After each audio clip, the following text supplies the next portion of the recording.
Hello, world. This is Codebreaker. I'm Ben Brock Johnson. Let's play a game. Where are you right now? Are you driving? On a train? Are you standing on a corner waiting for a walk signal? Meditating next to a pharmacy deodorant aisle? Do me a favor. Spot the cameras. Every single one. Smartphones count. Closed circuit counts. Stuck to a wall, pointed at a doorway, on a lamppost. Don't worry. I'll wait. Odds are you are very close to a video camera right now. Wherever you are, they are everywhere. But there are a few places where surveillance cameras are on another level. A couple of months ago, producer Claire Tennisgetter and I were driving into one of these places, one of the most surveilled small cities in America. Oh, I can go right on red here, right? If you can't go right on red, they just caught you doing it. But when you hear the name of this place we are driving into, you are more likely to think horse carriages and pie. You ready? Lancaster City, Pennsylvania. Right in the middle of Amish country. The surveillance cameras here are easy to spot. So we're playing this game. Where? Did you see another one? Right here. Where? On the left. On the left? Oh, yeah. Oh, wow. They're everywhere. There are two modes of surveillance as a form of social control. The kind where the people being watched don't know they're being watched, and the kind where knowing you're being watched is part of the plan. The city of Lancaster has the second kind, and maybe that's why outsiders hear Lancaster and think Amish bonnet. Maybe it's working. The whole idea of living under surveillance is that it's supposed to be a good thing, a little bit of watching to make sure everybody abides by society's social contract. And what's more American than checks and balances? Maybe apple pie. They got that in Lancaster, too. That and a system of surveillance that means a little bit of privacy, a little bit of trust lost. But hey, small price to pay, right? On Codebreaker, we decipher our complicated feelings about technology by asking straightforward questions with a sense of humor, a sense of awe, and hey, sometimes a sense of dread. This season, we got one question in mind, 4 little words. Oh, jeez. I hope so. Can it save us? We are asking this one question about one kind of technology in every episode. Today, a story about Lancaster's strange pattern of watching, an old lady in Northern Ireland who's obsessed with watching video feeds from Brazil and putting cameras onto sharks. Big frickin' sharks. There was about 4 seconds of sheer terror. So, camera surveillance, watching. Can it save us?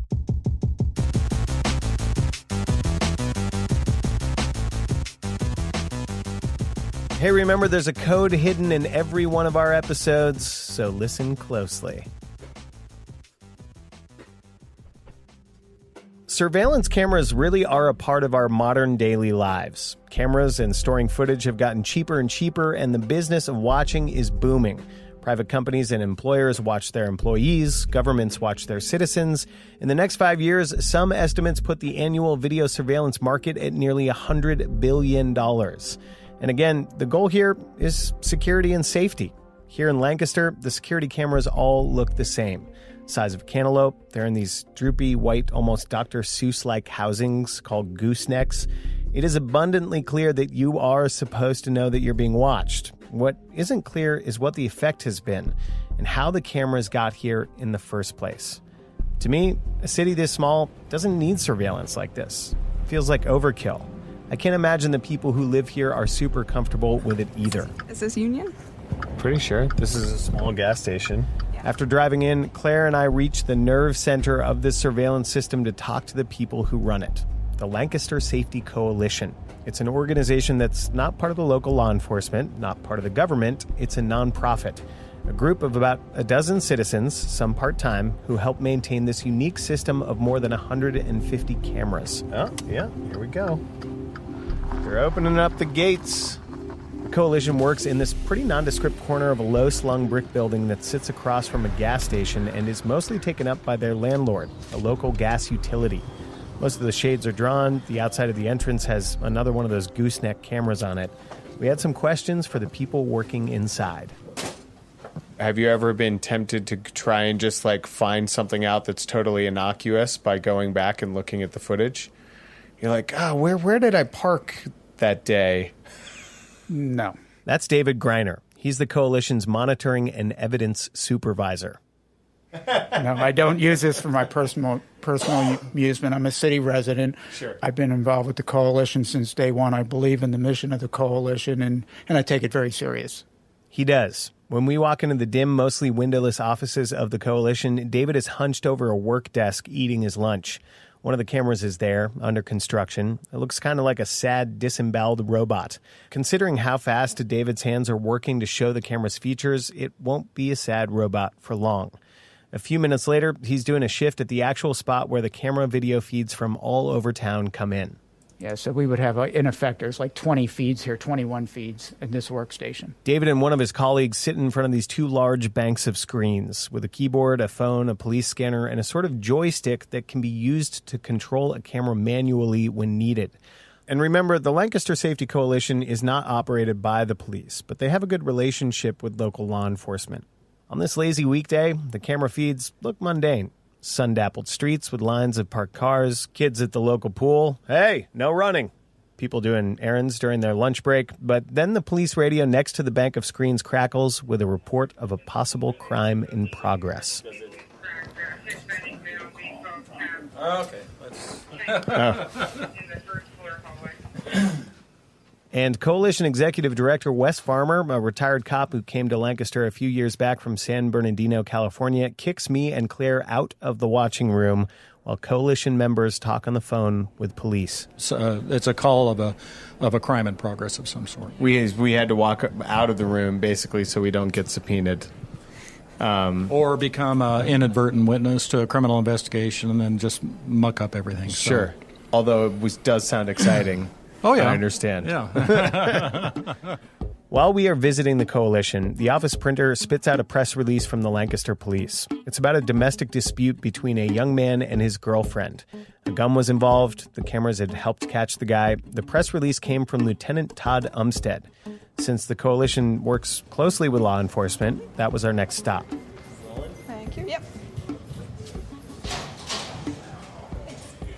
First, we asked Lieutenant Todd Umstead an obvious question. What kind of crime happens in the city?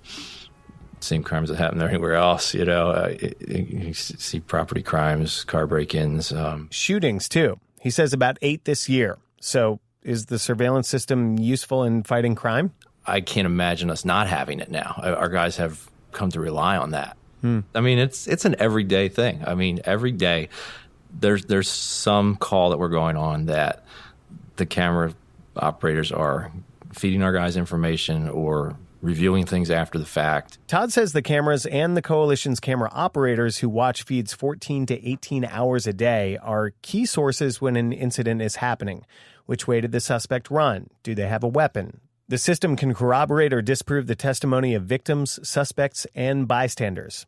Footage is stored at the coalition, kept for 2 weeks, and then wiped, unless it's been saved for an investigation. How often does a camera actually get footage of the crime itself? The answer to this question is really important to what is happening in Lancaster. The cameras are always panning through this pre-programmed automated rotation. So it's useful, but the odds of those cameras actually picking up a crime as it happens are extremely lower. It's an imperfect system. It doesn't have total coverage. And Todd says that's a problem. Because the result is people always want police to release the footage of the crimes that happen. People comment on newspaper articles, where's the footage? Why didn't the camera catch the guy in the act? And this is the moment where we realize something odd is happening in Lancaster. People complaining about the cameras, I expected that. But a lot of that complaining has turned into requests for more footage. And the way you get more footage is to have more cameras. Right as we're leaving, we asked Todd something we're still trying to figure out. How did the camera system get installed in the first place? Yeah, you're going to make me rack my memory here, but... Does he know anyone who would remember? Yes, it would have been under Smithgall when the whole thing first started rolling. Charlie Smithgall. Okay. He's got a pharmacy over on Lemon Street if you want to try and track him down. Oh, yeah? Yeah. Lemon Street? Smithgall's Pharmacy. It's over on West Lemon. I'm not sure. So we go to Charlie Smithgall's Pharmacy on West Lemon Street. We're in search of Charlie. Well, you've come to the right place. Charlie is in the back. Hi, how's it going? My name is Ben. Stay down. I'm Ben Johnson. This Never is Claire. stand when you can sit down and never sit down when you can lay down. So, can you give me what we call a self-ID, full name, title? Charlie Smithcall, pharmacist, used to be mayor. Who knows what? A whole lot of things. When were you mayor? 98 to 2006. Okay. What made you decide to run? Didn't like the way the city was going and turned it around. Turn it around. A history of a time in office told by the office holder. Charlie didn't have a clear answer for the origin of the cameras. Maybe it was 9/11, maybe it was a company downtown worried about crime. We looked into it later. In the early 2000s, a local crime commission concluded that cameras might make the city safer. Eventually, administrators landed on a plan. The city helped install the first group of cameras, and the network expanded. More are going up. Do you think overall the city has gotten better over time? Right now it's sliding. It's getting worse. I can show you in my backyard a bullet hole in my back window from a shooting a couple months ago.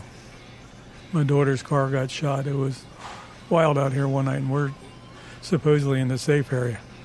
Why do you think it's We don't backsliding? have enough police. Along with more police, Charlie also wants more cameras. I think the city would be a little bit better if there was more. You know, just even if it's just watching an intersection, if there's an accident, you know, who caused it, you know, it's a good witness. When we say goodbye to Charlie Smithcall and cross the street in front of his pharmacy, we decide to go to a less nice part of town. So we go down to South Lime Street, where we find Margarita and Sharmila Rodriguez taking groceries out of their minivan.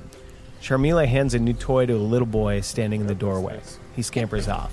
We ask Margarita how she feels about the cameras. I think they suck because they always work in the favor of the police and not in the favor of us. Tell me more.